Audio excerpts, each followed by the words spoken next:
మహాగణాధిపతయే నమః. ఓం గురుభ్యో నమః. ఓం శ్రీమాత్రే నమః. అరుణాం కరుణాతరంగితాక్షీం ధృతపాశాంకుశపుష్పబాణచాపాం అనిమాదిభిరావృతాం మయూకైః అహమిత్యేవ విభావయే భవానీం. శ్రీమాత్రే నమః. ప్రేక్షకులకి ఆ లలితాంబిక అమ్మవారి యొక్క అనుగ్రహం పరిపూర్ణంగా కలగాలని మనస్ఫూర్తి కోరుకుంటూ మనం ఈరోజు 2 శుభగ్రహాలు కలుస్తున్నాయి. అది కూడా ఎక్కడ అంటే మిథున రాశిలో శుభగ్రహం 1 గురువు, రెండవది శుక్రుడు. ఈ 2 శుభగ్రహాలు కలిసినప్పుడు ద్వాదశ లగ్నాల వారికి ఎటువంటి ఫలితాలు ఉంటాయి? లగ్నం తెలిస్తే లగ్నం చూసుకుంటే, లగ్నం తెలియదు అనుకునేటువంటి వారు రాశి చూసుకోవచ్చు. మరి ఈ ఫలితాలు పరిపూర్ణంగా కలగాలి అంటే ఏ గ్రహాల యొక్క ప్రభావం వీటి మీద పడి మనకు పూర్తిగా ఫలితాలు రావు అనే విషయాలు తెలుసుకుంటూ, అదేవిధంగా దేశగోచారాల సంబంధంగా ఎటువంటి ఫలితాలు ఉంటాయి అనేటువంటి విషయాలు మనం తెలుసుకుందాం. అయితే ఈ విషయాలు చెప్తుంది నేనైనప్పటికీ కూడా చెప్పిస్తుంది పలికిస్తుంది కూడా ఆ సాక్షాత్ లలితామ్మవారిగా భావిస్తూ ఒక్కొక్క దాని గురించి మనం తెలుసుకుందాం. తులాలగ్నము, తులారాశి. తులవారికి ఇప్పుడున్నటువంటి ఈ డబుల్ ప్లానెట్స్ ఏవైతే 2 శుభగ్రహాల యొక్క సంబంధం ఏదైతే ఉందో మీకు అది లగ్నాన్ని వీక్షిస్తుంది. లగ్నాన్ని వీక్షిస్తున్నప్పుడు మీకు ఏదైతే గతంలో ఎప్పటి నుంచో కొంత ఫ్రీగా లేము అనుకునేది కొంచెం ప్రశాంతమైనటువంటి వాతావరణాన్ని కలిగింపజేస్తుంది. అలాగే పంచమ స్థానం మీద కూడా వీటి దృష్టి ఉన్నందుకు కొంతవరకు సంతానం కోసము లేదా సినిమా ఫీల్డు లేదా కళారంగాల్లో ఉండేటువంటి వారికి ఇది అనుకూలమైనటువంటి స్థితిగతులను ఇస్తుంది, గుర్తుపెట్టుకోండి. అలాగే మరొక విషయం ఏంటంటే, ఇక్కడ ఈ 12వ స్థానంలో ఎప్పుడైతే కుజుడు 6లో శని ఉన్నాడో, ఈ 12వ స్థానం అనేటువంటిది కూడా ఏంటంటే ఇన్వెస్ట్మెంట్స్. ఇప్పుడు మనకు ఒక శుభగ్రహ సంబంధించినటువంటి ఫలితాలు ఖచ్చితంగా రావాలి అంటే ఇక్కడ ఆ శుభగ్రహాలు ఇచ్చేటువంటి రిజల్ట్స్లో మనం ఏ రెమెడీ చేస్తే బాగుంటుంది, ఆ శుభగ్రహాలకు సంబంధించిన విషయంలో ఎట్లా చేసుకుంటే బాగుంటుంది అనేటువంటి విషయాలను మనం అర్థం చేసుకోవాలి. అప్పుడు ఏమవుతుందంటే అది మీకు ఖచ్చితంగా తోడ్పడుతుంది. ఆ శుభగ్రహాల ట్రాన్సిట్ అనేటువంటి దానికి ఏం చేయాలి? 12లో కుజుడు ఉన్నందుకు ఇన్వెస్ట్మెంట్స్ చేసే విషయంలో, విదేశాలకు వెళ్ళేటువంటి అంశంలో ధనాన్ని కొంతమంది అగ్రెసివ్గా మన పార్ట్నర్స్ ఎవరో చెప్పారో లేదా పార్ట్నర్షిప్స్ మూలంగా మనం ఏదైతే ఖర్చు పెడుతున్నామో ఆ యొక్క అంశాలలో కొంత జాగ్రత్త పడుతూ ఉండాలి, గుర్తుపెట్టుకోండి. అలాగే 6వ స్థానంలో శని ఉండి దాని మీద కుజుడి యొక్క దృష్టి ఉన్నందుకు ప్రధానంగా అక్కడ కలిగేటువంటి ఫలితాలలో మీకేంటంటే ఈ శని దృష్టి ఉంటూ కుజుడి యొక్క సంబంధాలు ఉన్నందుకు ఇక్కడ ఈ కాంబినేషన్ ఏదైతే ఉందో ఇది ఇచ్చేటువంటి ప్రధానమైనటువంటి రిజల్ట్ ఏమిటి ఇక్కడ అని చెప్పి చూసుకున్నట్లయితే, ఇది కూడా కొంతవరకు అప్పు తెచ్చేదని ఇన్వెస్ట్మెంట్ చేస్తూ ఉంటారు తెలియక. ఇది 6లో శని, అది కూడా పంచమాధిపతి అయ్యి పంచమంలో రాహు ఉన్నందుకు కొంచెం అనాలోచితంగా సరైన క్యాలిక్యులేషన్ లేకుండా ఏదో మనకేదో వచ్చేస్తుందనే భావంతో. కాబట్టి ఈ జాగ్రత్తలు తీసుకుంటూ నవగ్రహాల్లో కుజ శని రాహు గ్రహాల దగ్గర దీపారాధన కనుక చేసినట్లయితే మీకు అన్ని విధాలా బాగుంటుంది. ఇక్కడ ఏంటంటే ఈ 2 గ్రహాలు ఏవైతే కలిసి ఉన్నాయో ఈ కలిసినటువంటి శుక్రుడు గురువు మీ జన్మజాతకంలో గనక కలిసి ఉంటే మరింత అద్భుతమైనటువంటి ఫలితాలు వస్తాయి, గుర్తుపెట్టుకోండి. అలా కాకుండా మీకు మిథునంలో ఇంకేదైనా పాపగ్రహాలు కనుక ఉన్నట్లయితే కొంత సమస్య నుంచి బయటపడతారు. ఇక్కడ ఎలా అంటే ఏదైనా 2 గ్రహాలు మంచి శుభగ్రహాలు కావచ్చు, పాపగ్రహాలు కావచ్చు, గుర్తుపెట్టుకోండి.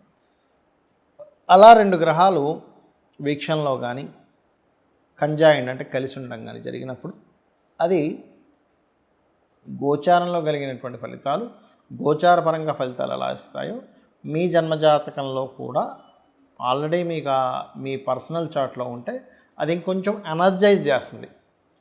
ఓకే, అంటే ఎలాగా అంటే ఒక వ్యక్తి గవర్నమెంట్ జాబ్స్ కోసం చక్కగా ప్రిపేర్ అయ్యాడు. గవర్నమెంట్ జాబ్స్ను వదిలింది అప్పుడే, అంటే టీచర్ జాబ్స్ పోస్ట్ వేస్తున్నాము, లేకపోతే రైల్వేనో ఏపీఎస్ఆర్టీసీ బ్యాంకింగ్, వెంటనే ప్రిపేర్ అయ్యి ఉన్న వ్యక్తికి వెంటనే అదొక అవకాశంగా ఆయనకి వచ్చి ఆనందపడి దానిలో సక్సెస్ అవుతాడు. అదేవిధంగా కొన్ని ఉంటాయి, మనుషులు తప్పిదాలు చేస్తుంటారు సాధారణంగా. అంటే అలాగా కొన్ని ఫైన్స్ కట్టకుండాను కొన్ని ఉంటాయి, ఇన్సూరెన్స్ చేయకుండా ఉండేవేవో. అలాంటప్పుడు ఏదైనా ప్రమాదం జరిగింది, అప్పుడు ఏమవుతుంది? అయ్యో ఇన్సూరెన్స్ చేయకపోవడం వల్ల ఇబ్బంది కలిగింది కదా అని అంటాం. అంటే పాపగ్రహాల యొక్క ట్రాన్సిట్ వచ్చినప్పుడు అటువంటిది, శుభగ్రహ ట్రాన్సిట్ వచ్చినప్పుడు ఇటువంటివి మీకు కలుగుతాయి, గుర్తుపెట్టుకోండి. అయితే ఇది మరి దేశకాల గోచారాల మీద ఎటువంటి ప్రభావం చూపిస్తుంది? గురుగ్రహము శుక్రుడితో ఉన్నాడు. ఒక రకంగా చెప్పాలంటే ఇది కొంతవరకు గోల్డ్, లేకపోతే మనకి గమనించుకున్నట్లయితే గోల్డ్ విషయంలోని కొంత ప్రోగ్రెస్ని ఇచ్చేటువంటి కాంబినేషన్ ఇది కొంతవరకు. కాకపోతే ఈ శని కుజులు మీన కన్యా రాశుల్లో ఉన్నందుకు కొంచెం స్ట్రెస్సు, అప్ అండ్ డౌన్స్ కూడా ఇస్తుందండి. ఇది ఫ్లక్చువేషన్స్ బాగా ఇస్తుంది ఇక్కడిది. దీంతోపాటు గురు సమానులు లేదా టీచర్స్కి, అందులో ముఖ్యంగా స్త్రీ సంబంధంగా, స్త్రీ మూలక సంబంధంగా గురువులకి, లేకపోతే ఆల్రెడీ స్త్రీలు గురుత్వ సంబంధించిన వాటిలో ఉండేటువంటి వారికి కొంత ఇబ్బందులను ఎదుర్కొనేటువంటి యోగాన్ని ఇస్తుంది. అంటే గురుత్వ సంబంధించిన వాటిలో బ్రాహ్మణ్స్కి కావచ్చు, పురోహితులకు కావచ్చు, గురువులుగా చలామణి అవుతున్నటువంటి వారికి కావచ్చు, లేకపోతే మంచి ఆధ్యాత్మిక రంగాల్లో ఉండేటువంటి వారి మీద కొంతవరకు బురద జల్లేటువంటి విషయం కావచ్చు. ఇటువంటివన్నీ కూడా అంటే వాళ్ళకి ప్రమాదం కానివ్వండి, వాళ్ళ లైఫ్లో కొంచెం ఎక్కువ అప్ అండ్ డౌన్ చూడడం కానివ్వండి, ఇటువంటివి ఎక్కువగా ఏర్పడతాయండి. ఈ గోల్డ్ రిలేటెడ్ సంబంధించిన విషయాలు కూడా ఎక్కువ ఫ్లక్చువేషన్. ఎందుకంటే మిథున రాశుల్లో ఉంది ఇది. ఇక్కడ ఏంటంటే మిథునము దిస్వభావ రాశి, బుధుడు యొక్క రాశే, కన్యా బుధుడు యొక్క రాశి. అప్పుడు ఏమవుతుంటుంది, అది ఈ కుజశనులు ఈ 4 దిస్వభావ రాశుల్లో ఎప్పుడైతే మనకి మిథునంలోని, కన్యలోని, ధనస్సులోని, మీనంలోని ఈ 4 గ్రహాల్లో ఉండే గ్రహాలు వాటికి అవి కనెక్టివిటీ పెట్టుకుంటాయి. కాబట్టి ఈ విషయంలో కాస్త జాగ్రత్త వహిస్తూ ఉండాలి. మరి దీనికి పరిహారం ఏంటి యూనివర్సల్గా? ఎందుకంటే అందరికీ జన్మజాతకాలు ఉండవు. ఎందుకంటే జన్మజాతకం కనుకుంటే మీకు లగ్నం నుంచి 12 భావాలు ఏమేమయ్యాయి, లగ్నం ఎలా ఉందో దాన్ని బట్టి మీ యొక్క జీవితము, కుటుంబ స్థానాన్ని బట్టి మీకు ధనము ఎలా ఉంది, కుటుంబంతో కమ్యూనికేషన్స్ ఎలా ఉంటాయి, 3వ స్థానాన్ని బట్టి మీకు సిబ్లింగ్స్తోని, 4వ స్థానాన్ని బట్టి మీ ప్రాపర్టీ, ఆస్తి సంబంధించిన విషయాలు కావచ్చు, విద్యా సంబంధించిన విషయాలు కావచ్చు, తల్లిగారికి సంబంధించిన విషయాలు కావచ్చు, 5 సంతానము, 6 రుణరోగ శత్రువులు, 7 అనేటువంటిది వివాహ జీవితము, 8 అనేటువంటిది ఆకస్మిక సంఘటనలు, 9వ స్థానం హైయర్ ఎడ్యుకేషను, తండ్రికి సంబంధించిన మీ స్పిరిచువల్ అండ్ గురుబలానికి సంబంధించినటువంటి దశమం వృత్తి, 11 అనేటువంటిది వ్యాపారాలు, 12 అనేటువంటిది మీ ఎక్స్పెండిచర్స్, మీ ఇన్వెస్ట్మెంట్స్ ఎప్పుడు చేస్తే బాగుంటుంది అనేటువంటిది చాలా స్పష్టంగా తెలుస్తుంది. కానీ ఇక్కడ డేట్ ఆఫ్ బర్తే లేదు, టైము లేదండి, ఏం లేదండి, కానీ నేను అయోమయంలో ఉన్నాను అనుకునేటువంటి వారు చేయాల్సిన గొప్ప రెమెడీ ఏమిటంటే, ఇలాంటి గ్రహస్థితులు ఉన్నప్పుడు మీకు మంచివి జరగాలి అన్నప్పుడు మీరు నవగ్రహాలలో కుజుడు, కేతువు, శని, రాహు ఈ 4 గ్రహాల దగ్గర దీపారాధన చేయండి మొట్టమొదటిగా. రెండవది మీకు శని మంగళవారాలు గోవులకి శనివారం బెల్లము 4 ఉండలుగా బెల్లం తయారు చేసి తినిపించండి శనివారం నాడు.